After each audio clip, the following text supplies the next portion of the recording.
Hello, and welcome to Let Me Tell You a Story podcast, produced by ED Media. Today's story is from the best-selling novel, Cabin Love, Letters of Fate, a love story, written by LaToya-Monique Warren. Book disclaimer: this novel is a work of fiction.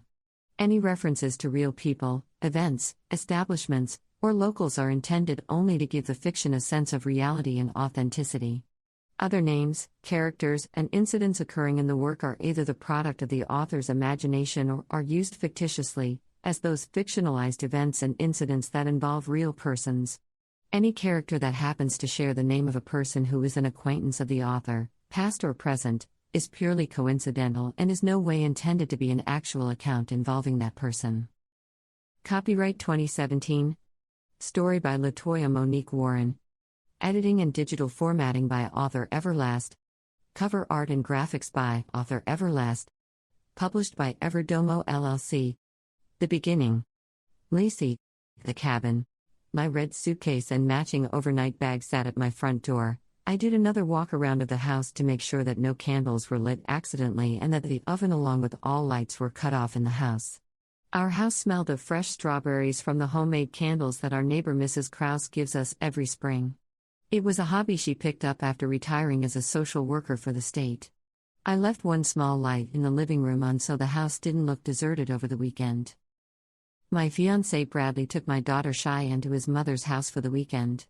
Bradley's sister is getting married early summer and this was her engagement party.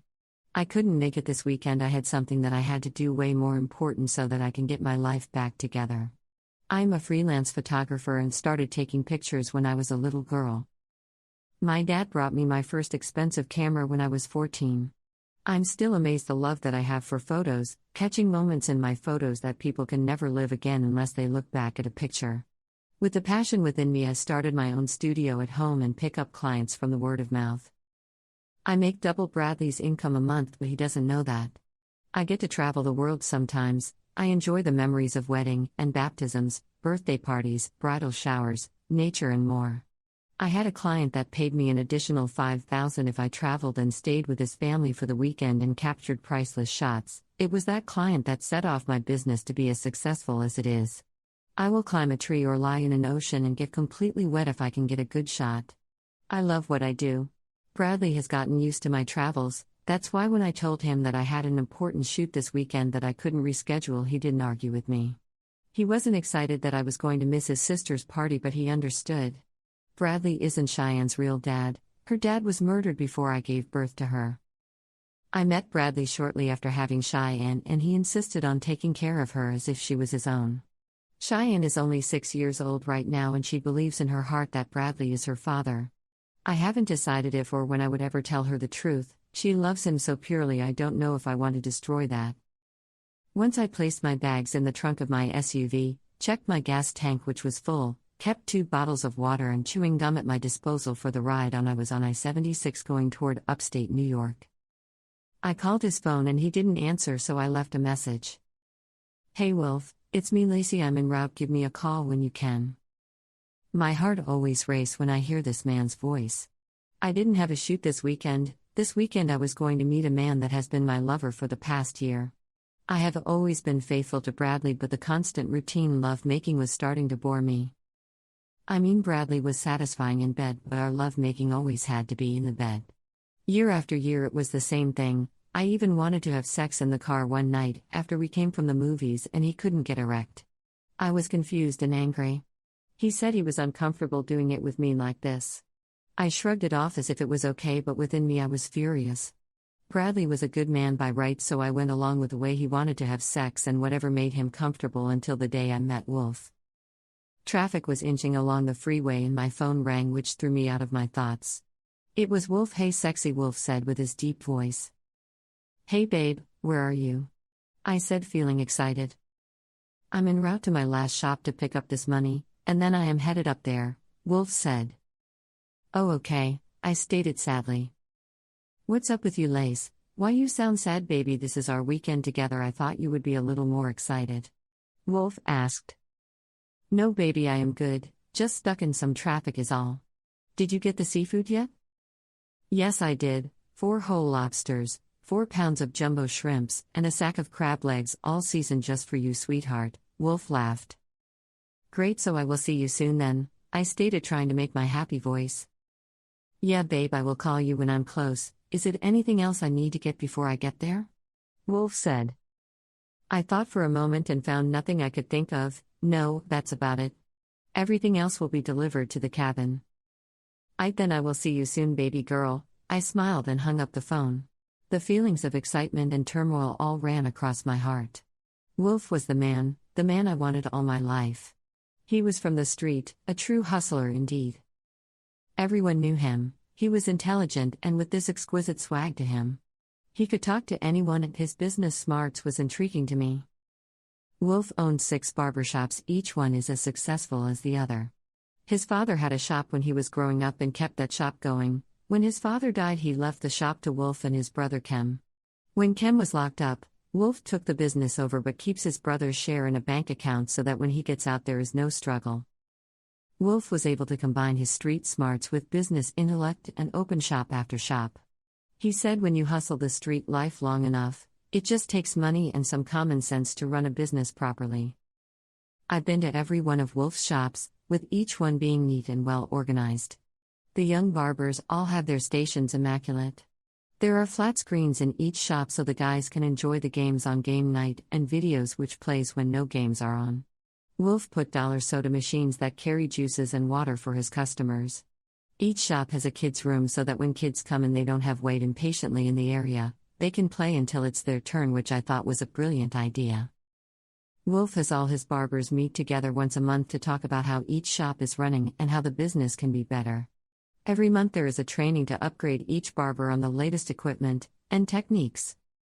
Wolfe takes each lead barber with him to hair shows and networks to find out the latest technology to see if it's worth its investments. Each of his shops has annual barbecues in the summer to give back to the community. Anywhere Wolfe goes, he is recognized.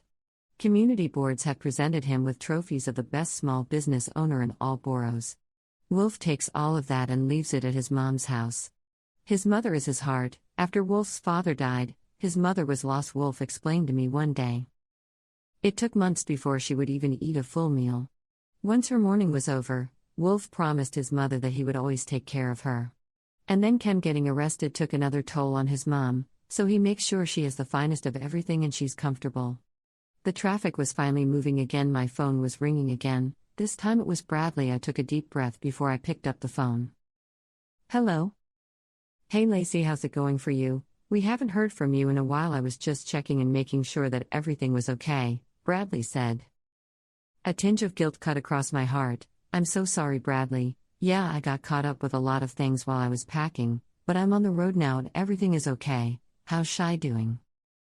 "Okay, well, I'm glad that you are okay. Shy is fine. She's playing with the other children in the game room and having a ball," Bradley said.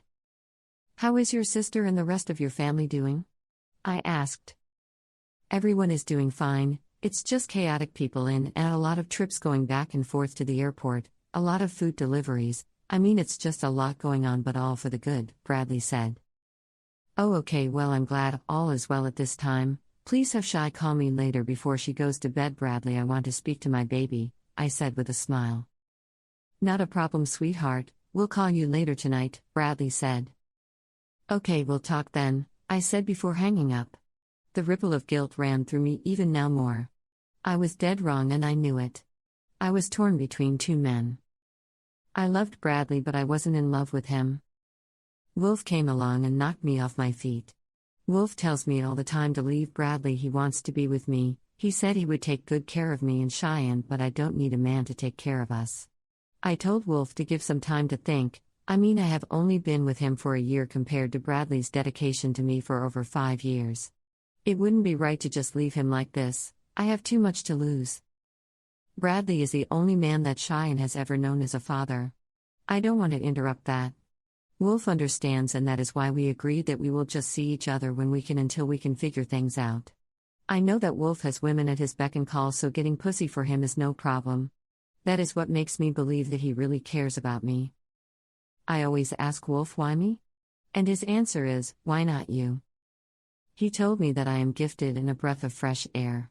He said he never seen anyone so passionate about what they do. He stated that his father was the last person he saw so dedicated to what he did for a living. I reached into my bag carefully to pull out my pack of gum, and my heart started to thump hard when my hand accidentally touched the pretty envelope that I had written for Wolfe. The letter was probably the hardest thing that I had to write. The letter was the end of Wolfe and my relationship. It's probably the most selfish thing I have ever done. I agreed to come to the cabin with him, and he thinks we are going to have this nice romantic weekend, which we will. He just doesn't know it would be our last. I didn't know how else to end it. I am in love with this man. I wanted to taste him and feel him one last time. I wanted to make memories with him. I wanted to feel him inside of me one last time. I wanted to watch him smile at me. I wanted to run my fingers through his soft hair. I wanted him to bite my shoulder gently, which turns me on so much. I wanted to feel him lick my pussy so good. No man has ever gone down on me like Wolfe. It's as if he was born to do just that. He knows where to lick, what to bite, and what to suck in a rhythm that brings me to a climax in a very short time. I was getting wet just thinking about his love-making. His body is strong and he always stays in control. I have never known a man that knows exactly what they want and goes out and get it. Wolfe is always teaching me things about life, telling me how I can better my photography business. When I am with him, I am complete. I feel as complete as a woman can feel.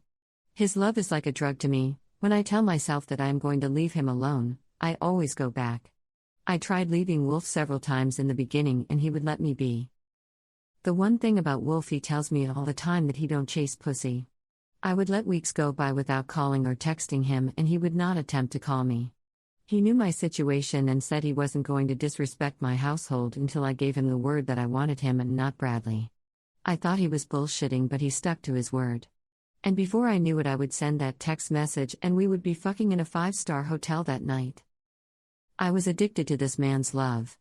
But I had to let him go before my whole world came crumbling down.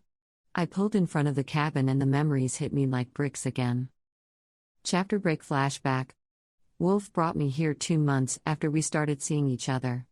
He put a blindfold on me and promised me to not remove it.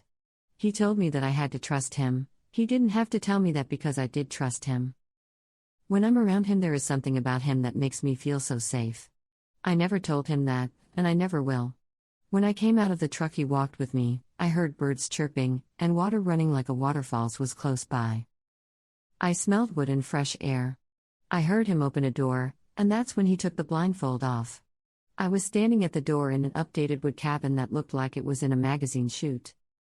Everything in the cabin was brand new, and the smell of fresh wood was enticing. On the left was a huge kitchen with a double-door refrigerator, and all appliances was stainless steel. It has double sink and a top and bottom stove. On the left was a sitting room fully furnished with plush burgundy couches and a matching area rug and a fireplace with extra wood on the right of the fireplace. A big bay window was in there which sent sunlight through the room. Next to the sitting room was a lavish game room, with a pool table, fully stocked bar, a 50-inch screen flat-screen TV, double recliner chairs, 4 candy machines filled with M&Ms, Skittles, bubble gum, and Starburst. All of my favorite candy. Next to the game room was the master bedroom with a California king bed, a walk-in closet, and his and her bathrooms. A jacuzzi sat on the right side with different bubble baths and fragrances all around it. The curtain in the bedroom was plush, as if I could have taken one down and just wrapped myself in it. "What is this?" I asked Wolfe with tears in my eyes. Each room that I walked in, I was more and more shocked. "This is our getaway, baby," Wolfe said while holding me from the back. "What?" I asked, confused with tears in my eyes. "I brought this cabin for us, baby. I got a real good deal on it and sat down with an architect and redid the whole cabin to my liking just for us." Wolfe kissed my forehead. "Wow," was all I could say at that moment. No one has ever done anything like this before for me. All the food that was in the kitchen was all the things that I told him that I like. All the colors in the cabin were my favorite colors that I discussed with him. All the people that I told him I loved and honored were hanging on walls in each room: Bob Marley, Marilyn Monroe, Michelle, and Barack Obama. I was in awe. I remember standing there in the bedroom for the first time with so much anxiety and excitement. I started to take Wolfe's clothes off slowly. He didn't stop me. I was kissing him slowly and passionately. His moans were turning me on even more. I started to play with myself in front of. I sat him in the chair with only his boxers on. He wanted me. The look in his eyes was alluring. No, not yet, I said as I took my pants off nice and slow. I started rubbing my titties through my shirt and bra and moaning while looking straight into his eyes. Damn baby, Wolfe whispered while rubbing his erect, large dick. I stripped myself naked and continued to play with myself on the bed. My toes were polished red and my legs were freshly shaved. And my pussy, well, it was bald as a baby's bottom. I rubbed it until it was fully wet. I inserted 2 fingers in and squeezed my right nipple gentle for more pleasure, all the while not taking my eyes off of him. Wolfe was smiling like he was the cat that caught the canary, all the while still rubbing his dick. You like this, baby? I asked him in between my self-pleasuring moans. Wolfe shook his head up and down nice and slow. He started to get up and come to me on the bed. Oh no, not the bed, baby, go sit on the couch over there, and he did as I commanded. I strutted over to him naked, took his boxers off and started sucking his dick with all that I had in me. His moans were elevating in sound. Oh shit, he would say every 30 seconds. I was looking at his face in between the licks of the head of his dick. I spit on his dick to moisture it and his legs went straight. Damn baby, you going to make me come. And that is exactly what you're not going to do, I lifted up and whispered in his ear. Wolfe was breathing deep breaths now, not knowing what my next move was going to be. I strutted over to where the blindfold was laying and picked it up. Oh hell no, Lace, not the blindfold, Wolfe pleaded. Shh. I shushed him. If you want Lacy to finish off what she started, you must let Lacy do things her way, understand? Wolfe didn't like not being in control, which turned me on even more. He gave me my way, but not because he wanted to, but because he loved sex, especially the different type of sex that I give. I promise you, baby, that it will be worth it, I whispered in his ear before sucking his ear lobe gently and stroking his dick. I placed the blindfold on Wolfe and he stood still. He wasn't relaxed, so I gently started to suck his right nipple gently, which he loved, and gave the left nipple just as much love. He moaned that turned me on even more. Yeah, baby, just relax. You wanted me to trust you, now I need you to trust me, I whispered in his ear. I went back down to his delicious dick and started sucking it again, this time with more aggression. Wolfe almost collapsed when I felt the blood rushing more. I fell back and started gently massaging it again. Don't come, baby. Not now, I instructed in my sexy voice. Wolfe let out an exasperation of pleasure. Damn, Lace, what you doing to me, baby? Giving you all of me, I said seductively. I climbed on top on Wolfe now and placed his dick inside of me. It was so good to feel him in me. Wolfe moaned, you like that, baby? I whispered in his ear. Wolfe moans told me he did. Up and down I rode him in a rhythm. I took his hands and placed them in the curve of my hips, and he licked his lips and moaned in pleasure. I fucked Wolfe good, so good that I started to come. I felt myself climaxing and my pussy was getting wetter and wetter. I screeched out an outlandish moan. I wasn't finished yet. I took Wolfe out of my pussy and gently rose up some to place his large penis in my asshole. What are doing, Lace? Wolfe asked out of breath like he was doing all the work. I want you to fuck me in my ass while I'm on top of you, baby, I stated. There was a silence, as Wolfe sucked both of his lips in, and I knew that I had him now. Wolfe lasted longer than what I expected in my asshole that night, but when he bust his nut, every squirrel and chipmunk in close radius heard him. I took the blindfold off Wolfe and started kissing him deeply. He wrapped his large arms around my naked body and we sat there for what seemed hours before getting up and taking a nice hot shower together. I know I'm a freak, but I just can't help myself.